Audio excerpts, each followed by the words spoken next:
आपल्या आवडत्या चॅनलला लाईक करा आणि शेअर करा आणि सबस्क्राईब करा। नमस्कार आणि स्वागत आहे आपल्या सर्वांचं विश्व विशाल न्यूज मध्ये। मी विशाल जगदाळे आलो आहे धाराशिव मध्ये आणि धाराशिव मध्ये आपण बघतोय राष्ट्रीय आरोग्य अभियान कंत्राटी अधिकारी व कर्मचारी समायोजन कृती समिती धाराशिव यांनी धरणे आंदोलन केलेलं आहे आणि त्या संदर्भात आपण चर्चा करणार आहोत।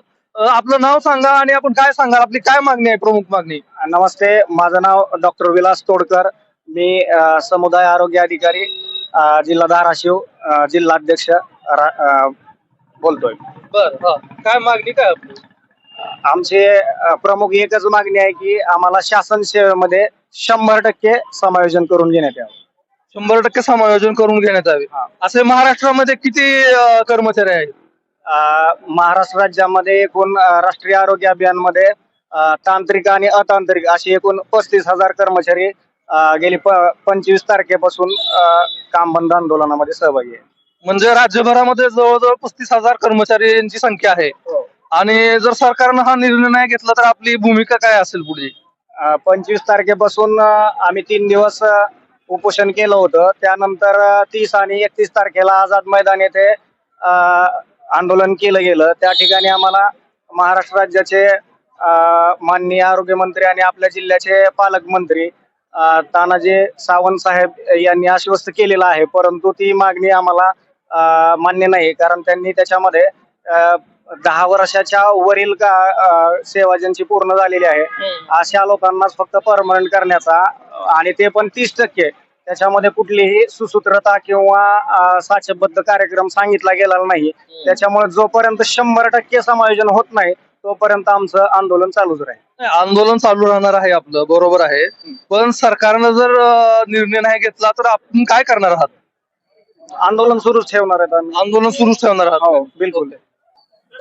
आपलं नाव सांगा आणि आपण काय सांगाल या आंदोलना संदर्भामध्ये किंवा तुमच्या उपोषणाच्या संदर्भामध्ये? मी डॉक्टर विलास बोचरे, वैद्यकीय अधिकारी, राष्ट्रीय बाल स्वास्थ्य कार्यक्रम। मागील 15 ते 16 वर्षापासून आम्ही कंत्राटी वैद्यकीय अधिकारी म्हणून या कार्यक्रमांतर्गत काम करत आहोत। 6 महिन्यापूर्वी हायकोर्टाने असे डिसिजन दिला होता की ज्यांचं 10 वर्ष कंत्राटी कर्मचारी म्हणून पूर्ण केलेले आहेत त्यांना शासन सेवेत समायोजन करण्यासाठी राज्य सरकारने प्लॅन सांगावा त्यांचा आणि टप्प्याटप्प्याने त्यांचं समावेशन करावं, पण राज्य सरकारकडून तशी काही स्टेप होताना घेतलेली दिसत नाहीये। आणि आम्ही खूपच तुटपुंज्या मानधनावर मागील 15 ते 16 वर्षापासून काम करत आहोत।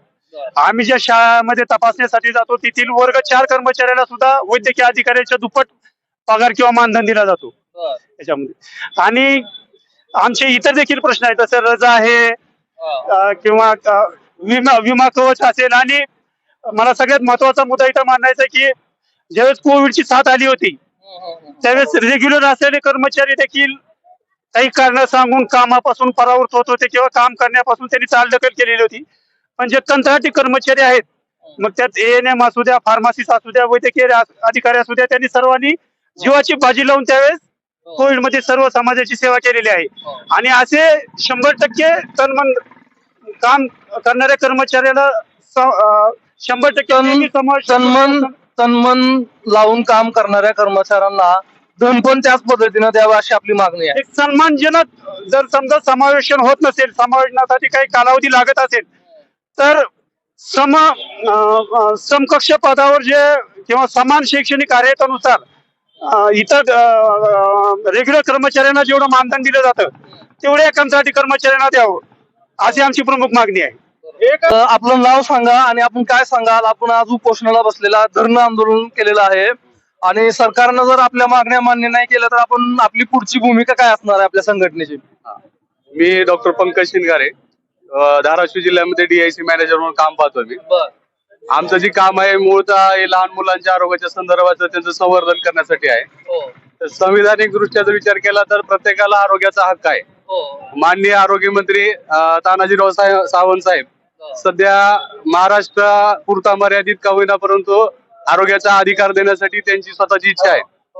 मग ज्या वेळेला आपल्याला आरोग्याचा अधिकार महाराष्ट्रीय जनतेला पुरवठा करायचा आहे, द्यायचा आहे किंवा त्यांचं संरक्षण करायचं आहे, यावेळेला आरोग्याचा अधिकार कायमस्वरूपी अबाधित राहावा यासाठी आरोग्य कर्मचारी हे पहिल्यांदा सुरक्षित राहिले पाहिजेत, त्यांची जी नोकरी आहे ती सुरक्षित राहिली पाहिजे। त्यांचा right to stability of job हा मूळ जो हक्क आहे, जी संविधानिक अधिकार आहे, तर तो अधिकार पहिल्यांदा आरोग्य कर्मचाऱ्याला मिळाला पाहिजे. त्यानंतरच आपण राईट टू हेल्थचं स्वप्न पाहणं हे उचित ठरणार आहे. त्यामुळं सध्याच्या काळामध्ये एखाद्याच्या अधिकारावर गदा असताना एखादा कर्मचारी दुसऱ्याच्या अधिकाराचं संरक्षण कसं काय करू शकेल? म्हणजे तुमचं असं म्हणणं आहे की आरोग्य कर्मचारीच्या मनामध्ये कुठेतरी असुरक्षितता आहे. बरोबर. आरोग्य कर्मचाऱ्याच्या मनामध्ये असुरक्षता असायचं कारण आहे की दर 11 महिन्याला आम्हाला पुढच्या 11 महिन्यासाठी परफॉर्मन्स रिपोर्ट किंवा इतर कुठल्या गोष्टीची तरतूद केल्यानंतरच पुढच्या 11 महिन्याचं कंटिन्युएशन दिलं जातं. मूळतः हेच अन्यायकारक आहे, कारण ज्या वेळेला आपण 10 वर्ष समाधानकारक उत्कृष्टरित्या काम करतो त्यावेळेला पुढच्या 11 महिन्यासाठी परत एकदा आपलं उत्कृष्ट सेवा असणं त्यासाठी बंधनकारक आहे. तर हे आपलं जे सुप्रीम कोर्ट किंवा इतर कोर्टाची जी जजमेंट आहेत, right to stability of job, तर ह्याला कुठंतरी व्हायोलेशन करत आहे. शिवाय इनइक्वॅलिटी आहे आमच्यामध्ये. परमनंट पदावर कंत्राटीरित्या काम करणारे, समान शैक्षणिक अर्हता धारण करणारे वैद्यकीय अधिकारी किंवा इतर कर्मचारी यांना कंत्राटी स्वरूपात जे मानधन परमनंट पदावर काम करत असताना दिलं जातंय तेच मानधन आम्हाला पण दिलं गेलं पाहिजे. त्याच्याशिवाय मागे एक GR कॅन्सल झाला, माननीय गृहमंत्री फडणवीस साहेबांनी कॅन्सल केला जो GR आहे कंत्राटीकरणाचा. त्या कंत्राटीकरणाच्या GR मध्ये एक कामगार मंत्रालयानं गाईडलाईन्स दिल्या होत्या. त्यांनी प्रत्येक कामगारांचं 4 भागामध्ये वर्गीकरण केलं होतं. त्यामध्ये कुशल, अर्धकुशल, तांत्रिक आणि अतांत्रिक, आणि ह्या अशा 4 वर्गीकरण केल्यानंतर प्रत्येकाचं वेतन त्यांनी निर्धारित केलं होतं. कंत्राटी स्वरूपात ज्या वेळेला कंपनीला द्यायचं त्यावेळेला कंपनीनं एवढं वेतन देणं बंधनकारक असलं पाहिजे. तसंच आमच्या पण NHM मध्ये अशा 4 प्रकारचे केडर उपलब्ध आहेत.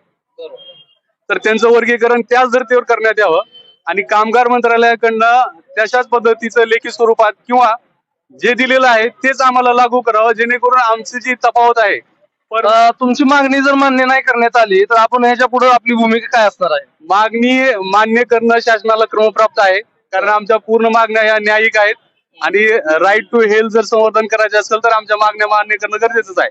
पण जर शासन जर मागण्या मान्य करत नसेल तर आम्हाला आमच्या न्यायिक हक्कासाठी धरणे आंदोलन करणं, वेगवेगळ्या ठिकाणी निवेदन करणं आणि इतर वेगवेगळ्या मार्गाने निदर्शनं करणं आणि शेवटच्या टप्प्यामध्ये न्यायालयीन प्रक्रियेला सामोरं जाणं, या सर्व गोष्टी आम्ही करणार आहे. तुमचं नाव सांगा आणि आज तुम्ही धरणे आंदोलन करताय, तर हे धरणे आंदोलन करण्या पाठीमागचं कारण आणि आपल्या मागण्या मान्य नाही झाल्या तर आपण काय करणार? पुढची भूमिका आपल्या संघटनेची काय असणार आहे? मी धाराशिव जिल्ह्यातली उपाध्यक्ष आहे आणि आमच्या सर्व केडर आता एकजूट झालेला आहे.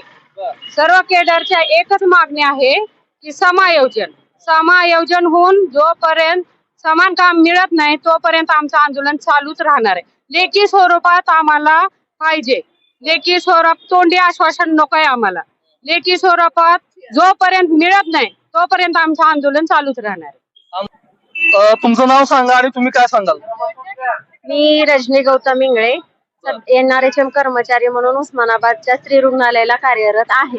मला एवढंच सांगायचंय की आम्हाला काही भीक मागायचं नाहीये किंवा आम्हाला मागणी मागायची नाही. आम्हाला आमचा हक्क मागायचा आहे की ज्या माझ्या तमाम भगिनी आहेत, बांधव आहेत, जे सगळ्या हक्कासाठी न्यायासाठी इथे बसलेले आहेत, तर त्यांना शासन दरबारी एक चांगला न्याय भेटावा यासाठी आम्ही इथे बसलेलो आहोत.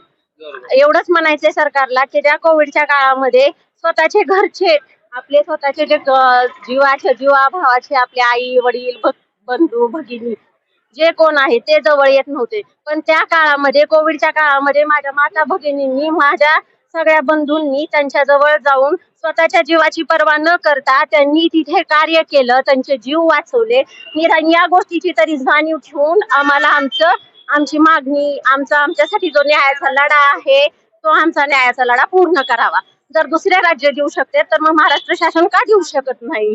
आपली पुढे भूमिका काय राहणार आहे? आता किती दिवस तुम्ही अल्टिमेटम देणार? जोपर्यंत आम्हाला आमचा न्याय भेटत नाही तोपर्यंत आम्ही इथंच कंटिन्यू आम्ही बसणार आहोत. आणि निवडणुका लागल्या तर निवडणुकीमध्ये सरकारला फटका बसेल काय? आता त्या सरकारांनीच विचार करायला पाहिजे की उभारणारा, त्यांना वाटत असेल की एक कर्मचारी आहे, पण एका कर्मचाऱ्याच्या मागे त्याचं पूर्ण कुटुंब असतं. महाराष्ट्रामध्ये 35,000 कर्मचारी आहेत आणि 35,000 कर्मचारी धरणे आंदोलनाला बसलेले आहेत, बरोबर? हो, बरोबर आहे. तर त्या 35,000 कर्मचाऱ्याचा विचार न करता त्या 35,000 कर्मचाऱ्याच्या मागे त्यांचे किती कुटुंब आहे, त्याचे किती सदस्य आहेत त्यांना वोट बँक किती मोठा भेटू शकतो, पण आम्हाला राजकारणामध्ये शिरायचंच नाहीये. आम्हाला आमच्या हक्काची आणि न्यायाची लढाई आहे. फक्त आम्हाला आमच्या हक्कच मागतोय. आम्ही काय भीक मागत नाहीये किंवा आम्ही म्हणत नाहीये की आम्ही इथं बसलेलो आहोत द्या.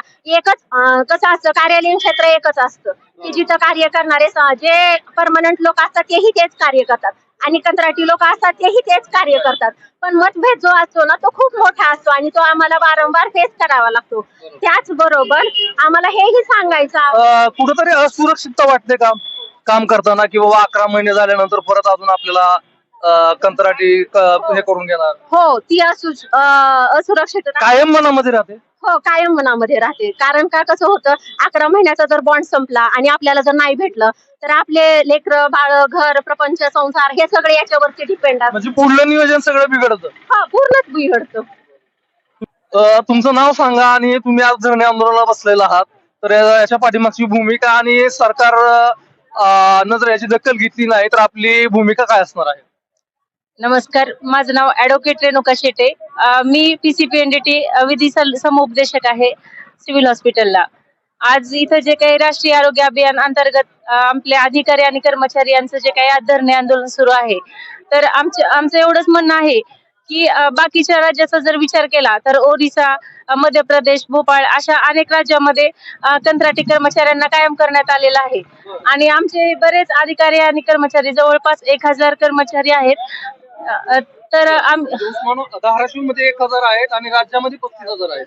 जवळपास धाराशिव जिल्ह्यामध्ये जवळपास 1000 कर्मचारी आम्ही दिवस रात्र काम करतोय. कोरोनाच्या काळामध्ये तर आपण सर्वांनी पाहिलं किती वाईट परिस्थिती होती, पण आरोग्य कर्मचारी अधिकारी कधीही मागे हटला नाही किंवा त्यांनी आपल्या जीवाची पर्वा सुद्धा केली नाही. आम्ही एवढं जीवावर उठून आम्ही काम करतोय, पण आमची दखल कोणी घेत नाहीये. फक्त आम्हाला आजपर्यंत आश्वासन मिळत आलेले आहेत. आता आम्हाला आश्वासन नको, आता वेळ आली आहे आमच्या मागण्या पूर्ण करायची आणि आमच्या अशा काही भरपूर मागण्या नाहीत. आमची एकच मागणी आहे की आम्हाला समायोजन करा आणि समायोजनाची प्रोसिजर पूर्ण होईपर्यंत आम्हाला समान काम समान वेतन देण्यात यावं, एवढी आमची अपेक्षा. तुम्ही विश्वविशाल न्यूजशी बोललात त्याबद्दल धन्यवाद. तर आपण आलो होतो धाराशिव मध्ये आणि धाराशिव मध्ये आपण पाहिलं तर कंत्राटी कर्मचारी जे आहेत ते धरणे आंदोलनाला बसले आहेत आणि त्यांची एकच मागणी आहे, कुठंतरी आम्हाला कायम करावं. मनामध्ये कुठंतरी एक प्रश्न असतो की बाबा मनामध्ये एक असुरक्षित भावना असते की 11 महिन्यानंतर परत कंत्राटी पद्धतीने घेतात नाही घेतात. त्यामुळं हे कर्मचारी आक्रमक आहेत आणि आपल्या भावना व्यक्त करत आहेत. कुठेतरी सरकारने याची दखल घेतली पाहिजे आणि आपण या आंदोलनाबद्दलच्या पुढील अपडेट अशाच पाहत राहणार आहोत. विश्वविशाल न्यूज साठी मी विशाल जगदाळे, धाराशिव. धन्यवाद. आणि विश्वविशाल न्यूज वरती अशाच बातम्या पाहण्यासाठी विश्वविशाल न्यूजला सबस्क्राईब करून बेल आयकॉनला नक्की क्लिक करा. त्याचबरोबर फेसबुक पेजला पाहत असाल तर फेसबुक पेज नक्की फॉलो करा. आपण इथं थांबूयात. धन्यवाद.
विश्वविशाल न्यूज आपल्या आवडत्या चॅनलला लाईक करा आणि शेअर करा आणि सबस्क्राईब करा.